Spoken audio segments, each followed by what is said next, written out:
नमस्कार, चार का चक्रव्यूह में आपका स्वागत है। मैं हूं आपके साथ अंशिका। नेता हो या अपराधी, आतंकी हो या जिहादी, कौन किसके चक्रव्यूह में फंसा, इस शो में आपको विस्तार से बताएंगे। चक्रव्यूह में आज सबसे पहले बात ज्ञान वापी के चक्रकाल में फंसे all India Muslim personal law board की, जिसने अब मुस्लिम पक्ष को हर तरह की कानूनी सुविधा मुहैया करवाने का ऐलान किया है। फिर बात करेंगे राज ठाकरे के चक्रकाल में फंसे उद्धव ठाकरे की, क्योंकि राज ठाकरे ने जैसे ही औरंगजेब के मकबरे को तुड़वाने की बात की, वैसे ही उद्धव ठाकरे ने मकबरे की सुरक्षा को बढ़ा दिया। चक्रव्यूह की तीसरी खबर में बात करेंगे हार्दिक पटेल के चक्रकाल में फंसी कांग्रेस की, जिन्होंने चिंतन शिविर के बाद पार्टी से इस्तीफा देकर सबसे बड़ा झटका दिया है। चौथी और आखिरी खबर में बात करेंगे हाईकोर्ट के चक्रव्यूह में फंसे अरविंद केजरीवाल की, जिन्हें बुलडोजर पर राजनीति करने के बाद फटकार पड़ी है। चलिए शुरुआत करते हैं चक्रव्यूह की, और सबसे पहले बात ज्ञान वापी के चक्रकाल में फंसे all India Muslim personal law board की, जिसने ज्ञान वापी मुद्दे पर लड़ाई लड़ रहे मुस्लिम पक्ष को लेकर बड़ा ऐलान कर दिया है। वाराणसी के ज्ञान वापी विवादित ढांचे का मुद्दा अभी सुप्रीम कोर्ट में चल रहा है। ज्ञान वापी ढांचे के वजू खाने में शिवलिंग मिलने के बाद से जहां हिंदू अपने पक्ष में आवाज बुलंद कर रहे हैं, वहीं मुस्लिम पक्ष बिलबिलाया घूम रहा है। इस मामले पर मुस्लिम पक्ष लगातार कानूनी लड़ाई के तरीके तलाश रहा है। हिंदुओं की ओर से लगातार अपनी धरोहर को बचाए जाने के हर मुमकिन प्रयास किए जा रहे हैं। इसी को लेकर अब ज्ञान वापी के नीचे की दीवार को तोड़ने की मांग की गई है। उधर मुस्लिमों के सबसे बड़े संगठन all India Muslim personal law board ने ऐलान किया है कि वो इस मामले में मुस्लिम पक्ष को हर तरह से कानूनी सहायता देगा। ज्ञान वापी में हिंदू मंदिर के सबूत मिलने के बाद से ही मुस्लिम पक्ष में हड़कंप मचा हुआ है। मुस्लिम पर्सनल लॉ बोर्ड तो इन सबूतों से ऐसा बौखलाया कि तुरंत ही अपनी कार्यकारिणी की वर्चुअल बैठक भी बुलाई। बैठक में फैसला लिया गया कि यह मामला अभी अदालतों में है, इसीलिए बोर्ड की लीगल कमेटी केस को लड़ने में मुस्लिम पक्ष की हर संभव मदद करेगी। इसके साथ ही जब मुस्लिम पक्ष के ज्ञान वापी पर सभी दावे खोखले निकल गए हैं, तो लॉ बोर्ड ने मीडिया पर ही सटीक और पूरी जानकारी नहीं देने का आरोप लगा दिया। इसी क्रम में यह ऐलान भी किया गया है कि लॉ बोर्ड की ओर से मुस्लिम पक्ष के बिंदुओं से जागरूक करवाने के लिए पैम्फलेट और किताबें छापे जाएंगे, ताकि वो सभी तथ्यों के साथ लोगों को पूरे विवाद के बारे में बता सके। All India Muslim personal law board खुद को मुस्लिमों का रहनुमा बताता है। ये वही कट्टरपंथी संगठन है जो समय समय पर देश में हर कानून का विरोध करता आया है। इस संगठन ने यूनिफॉर्म सिविल कोड कानून पर भी आपत्ति जताते हुए इसका विरोध किया था। इससे पहले भी यह स्कूल में सूर्य नमस्कार, राम जन्मभूमि, CAA, NRC, 3 तलाक कानून का खात्मा, हिजाब बैन, लाउडस्पीकर बैन सहित तमाम मामलों को मुस्लिमों से जोड़कर इसका विरोध करता रहा है। यहां तक आतंकी गतिविधियों में शामिल मुस्लिमों के बचाव में भी कई बार ये संगठन सामने आ चुका है।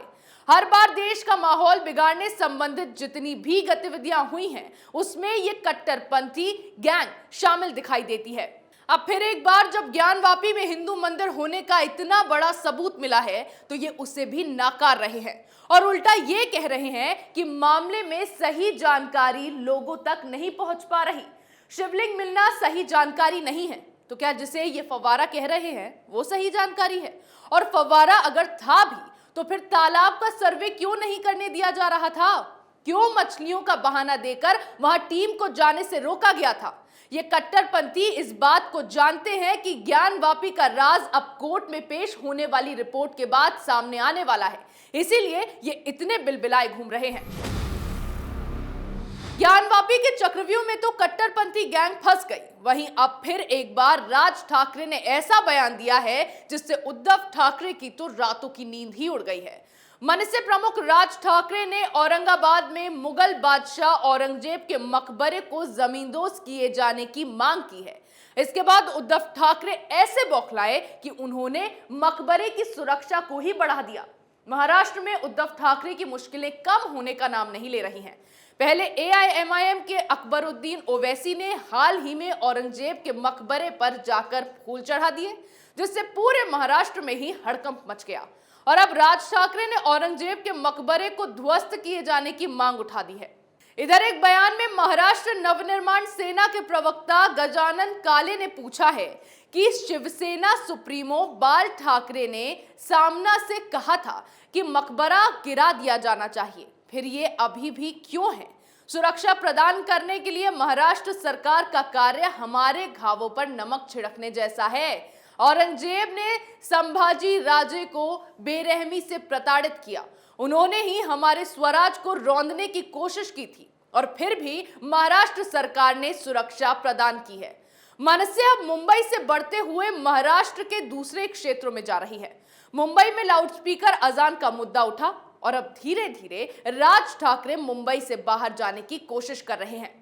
इसी कारण अब राज ठाकरे ने औरंगजेब के मकबरे पर निशाना साधकर सियासी दांव ऐसा चला है कि इस चक्रव्यूह में उद्धव ठाकरे बुरी तरह से फंस गए हैं और हर बार राज ठाकरे जो मुद्दा उठाते हैं वो शिवसेना के संस्थापक बाला साहेब ठाकरे की उठाते हैं और इसमें भी बाला साहेब ठाकरे के उसी कोट का जिक्र किया गया है जिसमें उन्होंने कहा था कि मकबरा तोड़ देना चाहिए।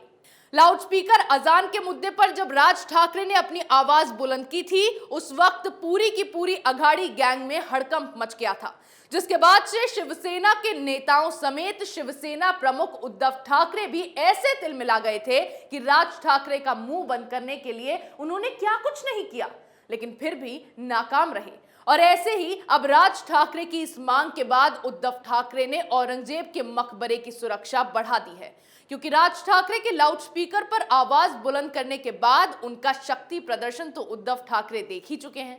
ऐसे में उसी से बचने के लिए अब तैयारी पहले से ही की जा रही है।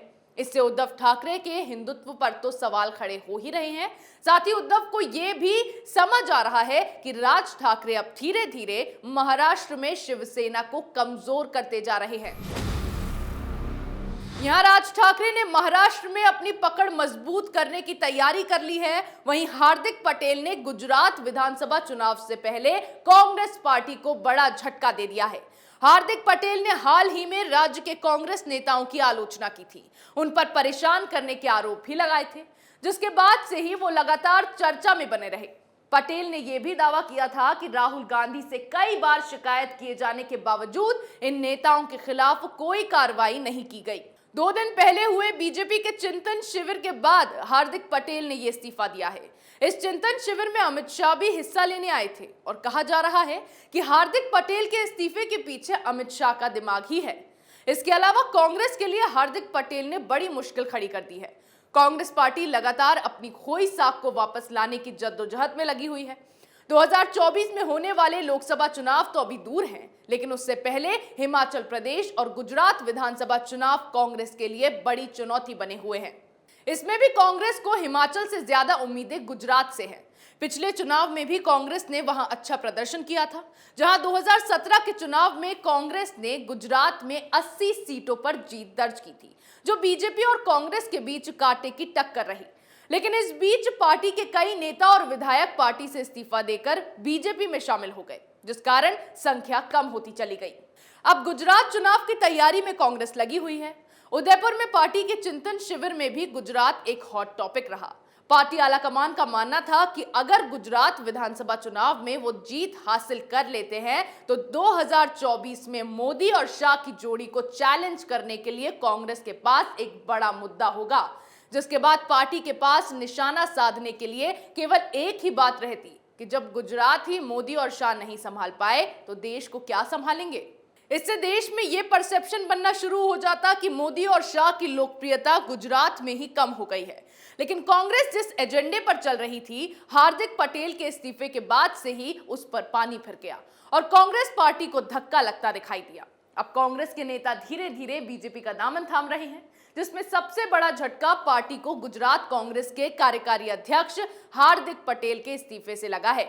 ऐसे में एक तरफ तो चुनाव जीतने के लिए कांग्रेस चिंतन शिविर कर रही है, वहीं दूसरी तरफ बीजेपी ने कांग्रेस के साथ खेलकर पार्टी के लिए चिंता खड़ी कर दी है। चिंतन शिविर के बीच हार्दिक पटेल ने सोनिया गांधी की चिंता को बढ़ा दिया है, तो केजरीवाल भी अब अपने ही सियासी चक्रव्यूह में फंसते दिखाई दे रहे हैं। दिल्ली में अवैध अतिक्रमण पर शाह के बुलडोजर को लेकर तो केजरीवाल ने यह भविष्यवाणी कर दी कि वो 63 लाख अतिक्रमण को ढहा देंगे, लेकिन दिल्ली हाई कोर्ट ने भजनपुरा इलाके में मजार के तौर पर किए गए अवैध अतिक्रमण पर अपनी नाराजगी अब व्यक्त की है। साथ ही केजरीवाल को नोटिस जारी कर केजरीवाल से यह पूछा गया है कि अगर बीच सड़क में ऐसे ही अवैध मजहबी ढांचे बने तो एक सभ्य समाज कैसे रहेगा। ऐसे में सवाल अब केजरीवाल से किया जाना चाहिए कि क्या शाह के बुलडोजर पर सवाल उठाने के बाद अब हाईकोर्ट से जो फटकार उन्हें पड़ी है, फिर क्या वो इस धार्मिक अतिक्रमण को हटाएंगे? क्योंकि धार्मिक अतिक्रमण पर सवाल उठने के बाद अब बात केजरीवाल के वोट बैंक पर आ गई है, क्योंकि अगर केजरीवाल ने अपना बुलडोजर चलाया तो मुस्लिम पक्ष उनसे जाहिर तौर पर नाराज हो जाएगा, क्योंकि यही वो वोट बैंक है जिनकी वजह से केजरीवाल ने रोहिंग्यों और बांग्लादेशियों को दिल्ली में पनाह दे रखी है। जाहिर तौर पर ये लोग यहाँ नकली पहचान से रहते हैं और चुनाव में आम आदमी पार्टी को वोट देकर जिताते हैं, जिससे दिल्ली में केजरीवाल की सरकार बनती रही है। यही कारण है कि जब शाह का बुलडोजर अतिक्रमण पर चला तो केजरीवाल और उनके नेता बिलबिलाने लग गए। लेकिन यहां भी एक सवाल केजरीवाल से जरूर पूछा जाना चाहिए कि चुनाव के वक्त जिस जेजे कॉलोनी को उन्होंने सुविधाएं मुहैया कराने के बड़े बड़े वादे किए थे, अगर उन्हें वैध करवा दिया जाता, केजरीवाल सोशल मीडिया पर अपने खिलाफ हो रही टिप्पणी पर से ध्यान हटाकर जरा भी ध्यान इस बारे में देते तो क्या आज शाह का बुलडोजर चलने की नौबत आती? सीएए के वक्त यही केजरीवाल हिंदुओं को भारत में बसाने पर सवाल उठा रहे थे और आज इन्होंने ही घुसपैठियों को दिल्ली में पनाह दे रखी है, क्योंकि इन्हीं से केजरीवाल की दुकान चलती है। और यही कारण है कि ना तो केजरीवाल खुद अतिक्रमण को हटा रहे हैं और ना ही केंद्र को हटाने दे रहे हैं। फिर दिल्ली में एमसीडी चुनाव को लेकर भी केजरीवाल ने उम्मीदें बांधी हुई थी ही, जिस पर केंद्र ने पानी फेर दिया और दिल्ली में तीनों निगमों का एकीकरण कर दिया है, जिसका मतलब अब एमसीडी चुनाव नहीं होंगे और केजरीवाल का एमसीडी पर राज करने का सपना भी सपना ही रह गया है। ऐसे में इन्हीं सब बातों से केजरीवाल बौखलाए घूम रहे हैं। चक्रव्यूह में मेरे साथ आज इतना ही। कल फिर कौन किसके चक्रव्यूह में फंसेगा, नए मुद्दों के साथ पेश होंगे और दिखाएंगे कई और सनसनीखेज खुलासे। तब तक के लिए देखते रहिए कैपिटल टीवी।